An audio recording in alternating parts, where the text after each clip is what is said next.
What did you make of Bill Clinton's comments that Obamacare was a crazy thing? Oh, yeah, that was a little crazy. Is the campaign going to be able to keep him from going rogue?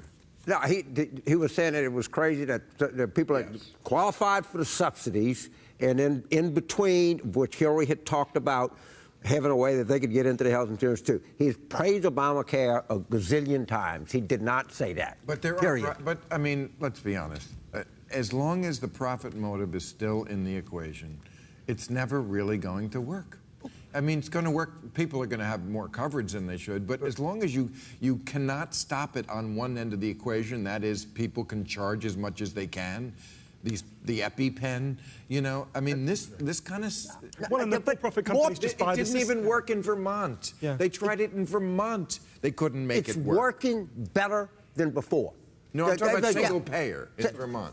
No, but what we have, what President Obama has done, what the Democrats passed, it may not be working as well as you want. It's working better than the system they had before. Yes, the uninsured rate is dropping. Obamacare was one of the most important and most difficult startups of all time. Of course. But you have to understand, it's still a startup. Right. And any big company like that, any big startup like that is going to have issues, and you've got to improve it, and they will. It's not just that. It comes back to what we were talking about, the tax code. Part of the problem is the big pharma companies buy the system. They give to both sides. The first thing that happened on the first day of the Obamacare negotiations is they agreed they were never going to negotiate on prescription drug prices because they were in debt to the companies. If everything you say is true, if everything you say is true, it's true. There are more people insured today, a lot more. So let's take some good news. Okay. Sure, of course. Let's take some good news. Yeah, you're right. The pharmaceuticals are powerful. Still a long way to go. But let's take some good news. All right, well, we're here to talk about issues, not good. This isn't the lollipop hour. I'm just saying, give it to. Well, can't we say something nice about something? All right, let's. This is Mr. Positive over here. That's right. Let's get a question to him. You'll have some good news. All right, come on, Armando. All right, PITBULL, why did you get involved in the charter school movement? Oh, well, I mean, for the simple fact that it's real simple. A lot of people, and like what we're talking about right now, you know, we're talking about a lot of things as far as change. And, you know, when it comes to politics and politicians, I call it politricks. I think it's a lot of bullshit. They say a lot, they do a whole lot of nothing. So when it comes to the kids, if you're able to tap into a young mind, teach you how to believe in itself, focus, work hard, inspire it, motivate it, then guess what? They're able to grow and make educated decisions. So therefore, my mother always told me the biggest diseases in the world, the two biggest diseases in the world, ignorance and greed, which we see we're suffering from it right now with Trump running as we speak, you know. I want to be able to show these kids, hey, as you get older, at least you know the decision you make, you can stick by it because you know where you were well informed. Let me push back a little on something you said there about politricks. It is politricks. Mostly what they do is nothing. I think that's a very dangerous message because that makes people just turn off and go, oh, they're all alike, they're all full of shit. Actually, here in California, we have a Democratic governor and we have a Democratic legislature, so we've been able to do great things. When politicians actually want to work together and you have the right ones, they do things. And that's a reason why we had Medicare. Before that, yeah, I still think they're full of shit, to be honest with you, Bill. And, but you know what? Look, maybe from a different side of the tracks, you know, so therefore I call it spade a spade. Maybe you need to get into the details. And what I'm trying to tell you, no, and the devil's in the details, and I know the devil is my motherfucking cousin, to be honest with you. But with that said, it's this. but this is what I'm trying to tell you. Look, when politicians, they come out, they talk a great game. And mind you, we're talking about climate change. You're talking about what they did for California. We're talking about California is what? Is in a drought right now? But Armando, let me just tell you something. So, before Lyndon Johnson came along, and you know this better than I do, and passed Medicare, senior poverty, old people who lived in poverty because they didn't have pensions and stuff, was something around 40%. It reduced it to something like 9%. Okay, that's actual change. That's something that I can't speak about because I don't know the details on that. That's what I'm telling you. But even think about what you're saying. Then don't say they're all full of shit and they don't do anything. Okay, so I'll tell you this much. So let's get political about this shit. Majority of them are full of shit. So, well, then don't vote for those. But you have to learn who to vote for. That's a dangerous thing because that says if they're all full of shit, then Hillary and Trump are equal. I mean, that's a dangerous thing. It's very dangerous. We got to make, and Armando, what Bill is saying, I agree. that many are full of shit. I'm with you. Anything I like just said that. But Majority of them. Majority of them full of But- shit, and I just think that politics has become a propaganda, as we see it right now. I watch Hillary and I watch Donald Trump, and it looks like the fucking WWF. It looks like Hulk Hogan and Andre the you've fallen Giant. for some of the it's not.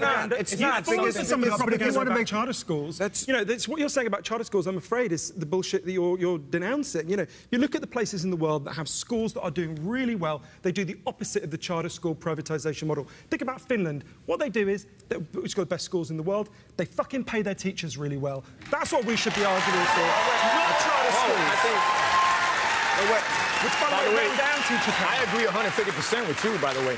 And if you were to look into our model, our teachers are very well incentivized. But this is more than anything. This is about flipping education and making it exciting for the kids. Sure, but the countries that... Now- I agree, now but charter you can do school, that by the within way- a public school system. That places that have succeeded have done that without the partial privatization. Not everything you need to learn is exciting. Yeah. Correct, and that's why we flipped it with sports.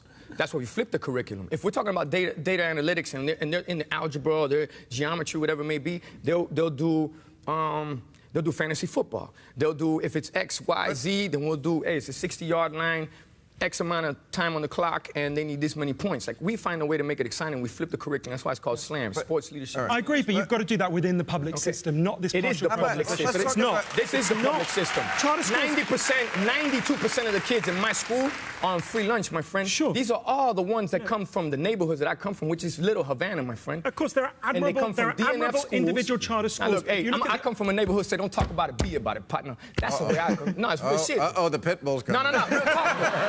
So I'm talking about, hey, if you want to look at numbers, let's talk. All right, You know what I'm talking about? Let I'm me, just messing with you. You don't want to see him. You don't want to see him. No. He's not going to bite. He'll hump your leg, but he won't. Yeah. find that mildly I might arousing. touch your pussy. I might touch your pussy. I was hoping that happened backstage. Oh, Armando. No, but here, listen to this. Now, your governor in Florida, Rick Scott. Oh, man. Huge asshole. Okay. How did he make his money? Medicare. Cheating. So a state with mostly retired, not mostly, but like the largest percentage of retirees, elect a guy who cheated old people. A state that is in danger of global warming elected a global warming denier. And part of Obamacare is a Medicaid expansion. That's part of it. Republican governors blocked it. Now, when they voted for the governor last time, if they had voted Charlie Crist in, he would have been down with the Medicaid expansion. And something like 800,000 people in that state would have gotten health care. 800,000 people don't have it because they elected this asshole. And you see, the devil is really in the details, you're right. and it affects personal this, lives. I will openly when admit- somebody needs health care now, all those people, they cannot get it. And one thing on my end, guys, I want you to understand. I'm a person that came from nothing to something. I really don't understand a lot of things. I'm learning as I go. And I'm the kind of person that admits when I'm wrong. I'm the kind of person that admits when I don't know certain things. And I get thrown in the world of politics.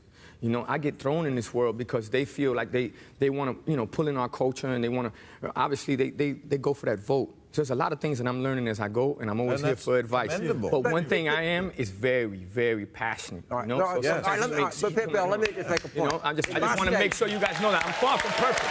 Far from perfect. In All of my us are state, far in away. Louisiana, I just want you to, in my state, in Louisiana, which is a very poor state, one of the poorest states here, we had a governor that did not expand Medicaid. We had hundreds of thousands of people that needed insurance that didn't have it. We elected a new governor, and he did it. He changed people's lives. It is not the same. Right. And I'm saying, I understand what you're saying, but it is a distinction with a difference. It's so easy And to that's all I'm sit saying. back and go, oh, they're all crooks and they're all liars and they're all this. But actually, when you elect the right people, like a certain lady who's running, their focus really, they may have their foibles, we all do. We have to recruit from the human race. Yes. None of us are perfect. Some of us use the wrong email server. Oh, my God. But basically, this is a person who her whole life is focused on how can I make people's lives Better. actually better. I agree with that. There are those people out there. You saw... You saw the dangers of the degeneration of the debate this week when it came to the reaction to the vice presidential debate. Tim Kaine made a really important point, which is that Donald Trump thinks, A, there should be more nuclear weapons in the world, and B, it should be easier to use them. And the reaction of everyone was, God, didn't Tim Kaine sound like a whiny bitch? Right. Wasn't he annoying? I'll tell you what's annoying, dying in a nuclear explosion. Yes. Right? That will be significantly more likely if Donald Trump I wins. couldn't agree more. You know, we need to have a more Right. serious discussion. That's why I love doing this show. Right, and the idiot media is like, well, Mike Pence won the debate because his demeanor was better. His demeanor was better, but he lied his ass off the whole time. I think there's a thing, isn't there something called, you wouldn't know this, but I think there's a thing called the Eighth Commandment. What? I think there's something about thou shalt not lie. I actually think that's Did one you say of the them. East Commandment? No, the Hey, eighth. I think I'm going back to my Catholic school days. But That's he gets, that he kept, twang. he just, he just said he just lied the whole time. Yeah. And people in the media were saying, did he get great? He just lied his ass off. But there was something. I said, is he speaking Spanish? I don't know what the fuck he was saying. I just found out You that understand what I said, Mark? No? I understand what you're saying. I'm just kidding. You know what it is? I can't understand you because I smoke too much pot. I gotta go. Thank you, everybody.